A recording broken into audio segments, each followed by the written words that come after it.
today's vlog, we're going to be making spare ribs and delicious sauce.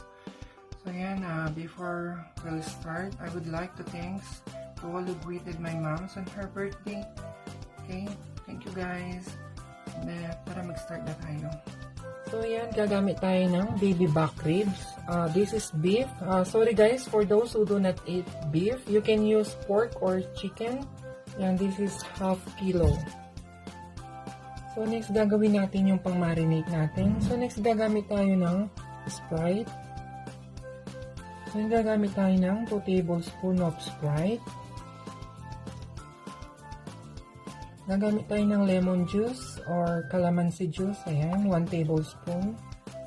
Next is gagamit tayo ng soy sauce, 2 tablespoons.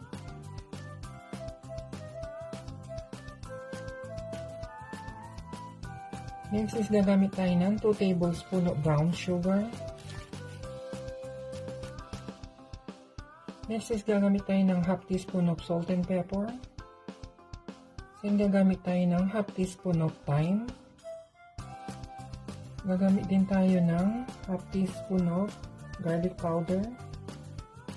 Half teaspoon of vinegar. Bakit maglalagay tayo ng vinegar? Para madali siyang matenderize.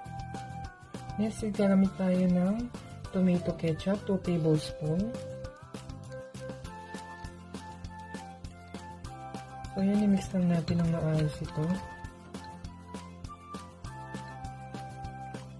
So, yan, okay na to. So, next time, gagamit tayo ng ziplock. Next, ilalagay natin yung baby back ribs natin. Napakasarap nitong recipe ko na to guys. Try nyo to. Ayan. So, yung pag nalagay na siya dyan, so, ilalagay na natin yung ginawa natin pang marinate. Ito na rin yung gagawin nating sauce. Ayan. So, sasara lang natin ito. So, yun, ma-marinate natin at least 2 hours. Kung hindi naman kayo nagmamadali, pwedeng overnight. Much better. Ayan, napakasarap itong recipe na ito guys. So, ilagay muna natin sa ref.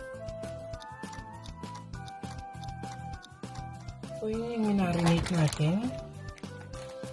Yung ginawa natin pang marinate natin tatapon, gagawin natin sauce yan mamaya. So, yun, may griller kasi ako. Pwede nyo gamit, kung wala kayong ganito, pwede kasi sa abroad uso to. So, kung wala kayo, you can use charcoal, yung uling. Ayan. Ilutuin natin hanggang maluto siya. Hindi ko lang kung ilang minuto. Dahil ito mga 15 minutes. So, yan yung pinag-marinate natin. Huwag nyo itatapon. So, next time gagamit tayo ng 1 teaspoon of cornstarch. I-mix lang natin yan.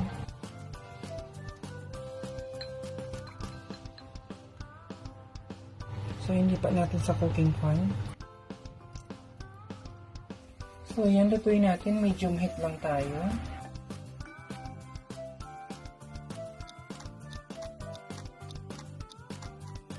So, yan, luto na yung barbecue sauce natin. Ako, try nyo to recipe na ito. Napakasarap.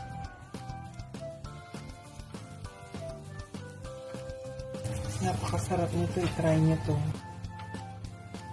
Old recipe ko to. This is my own recipe. Pwede yung business ito sa Pilipinas. Yan. Konti pa.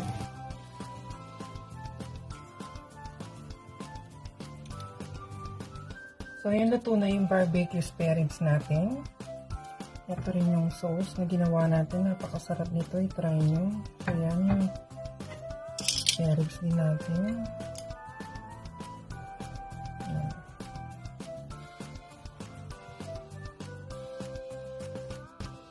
I-try nyo itong recipe ito na napakasarap.